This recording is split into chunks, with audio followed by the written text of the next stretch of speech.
Viitorul arată așadar într-un fel, adică super tehnologizat. Ca să înțelegem mai bine ce ne așteaptă, stăm de vorbă acum cu Boris Prațiuc, specialist IT pe Internet of Things, internetul lucrurilor, și cu Ioana Stăniloiu, specialist în resurse umane, care ne va ajuta la traducerea simultană. Mulțumesc, Ioana, mulțumesc, Boris, pentru prezența la ora de știri. Cum arată internetul lucrurilor despre care vorbim? Ce e acest lucru? Ce e acest concept? What is Internet of Things? So, Internet of Things, it's something simple. It's a simple objects connected with each other over the air. So, for example, it's your chair which connected to your mobile. Internet of Things reprezintă conexiunea dintre mai multe obiecte care ne înconjoară în viața de zi cu zi. Această conexiune se realizează prin aer. Și a dat un exemplu, da? Scaunul inteligent. Ce face scaunul acesta inteligent? What does the chair do? So, when you're sitting, a lot of sensors around measure how you're doing. It's a record and send it to your mobile send to server, and server send to your hospital, to the doctor.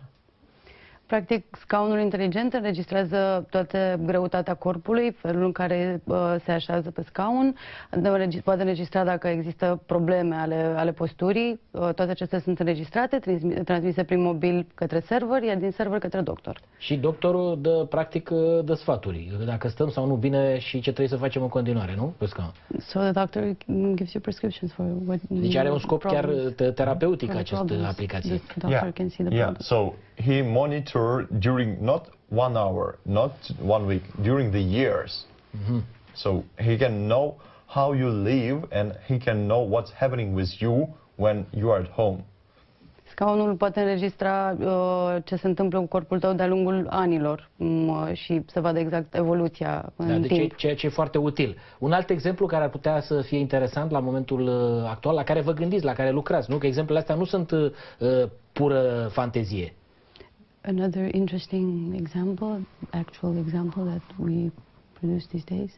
Okay, so nowadays, today in South Korea, your fridge, your kitchen, can identify what you already drink the milk and you need more, and can order automatically without your assistance. It's not a magic; it's working right now. În Coreea de Sud, în zilele noastre, frigiderul poate înregistra consumul de alimente, spre exemplu lapte, și poate comanda lapte înainte ca tu să-ți dai seama că vei rămâne fără. Am înțeles. Ce țări mai sunt implicate în dezvoltarea acestui proiect?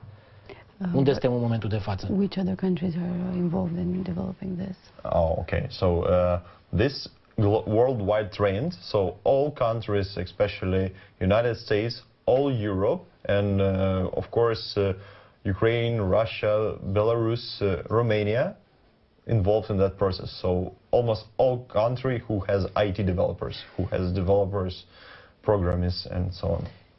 Toate țările sunt interesate de acest trend, mai ales toate țările care au programatori, în special Statele Unite, toată Europa, Ucraina, Rusia, Belarus, toate aceste țări care și inclusiv România. Și aș vrea să-l întreb ce părere are despre specialiștii români în IT. Este un mit sau adevăr, în opinia ta, că sunt printre cei mai buni din lume?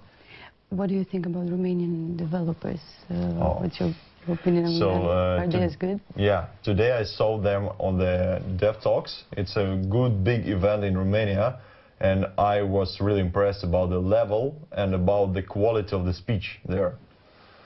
Astăzi a avut ocazia să întâlnească foarte mulți programatori în cadrul evenimentului de la Romexpo, în cadrul DevTalks, și într-adevăr a observat că sunt foarte buni și a fost impresionat de ei.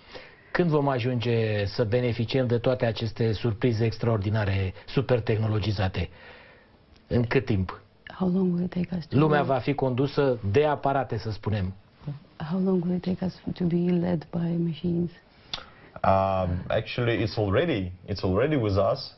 Electricity cars, smartphones, some smart TV. Smart TV is something smart in your home. So it's step by step. It's already in our apartment. So it's already here, but in 5 years it will be everywhere.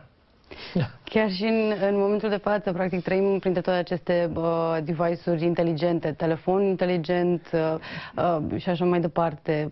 Peste 5 ani este foarte posibil să fie Deci peste doar tot. 5 ani.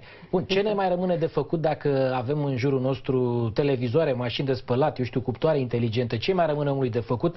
Pentru că tinere generații deja nu fac mișcare, stau doar la calculator. What's our future? Because nowadays we only sit in front of a computer and everything else is done for us by machines. My thoughts that future will be all with the computers around us, and the computers will help us, robots will help us, and all food will be produced not only with the hands. And we'll become very lazy. Și vom deveni foarte leneși. We're not became lazy. We will find something new. So, but that reduce not useless work. So we will do enjoyable work. So everything what we like, but not something hard. Practic, în viitor, tot ce ne înconjoară va fi făcut de mașini, roboți și așa mai departe, device-uri inteligente, ceea ce nouă ne va lăsa mai mult timp să facem lucruri plăcute pentru noi. Da. Mulțumesc mult pentru prezența la ora de știri. Viitorul sună așadar bine sau rău, depinde din ce unghi privești lucrurile. Da, mulțumesc. Îi traduci tu după aia, Ioana, ce am spus și sper să fie de acord. Sigur. Da. Ok, mersi mult pentru prezența la ora de știri. Mulțumim.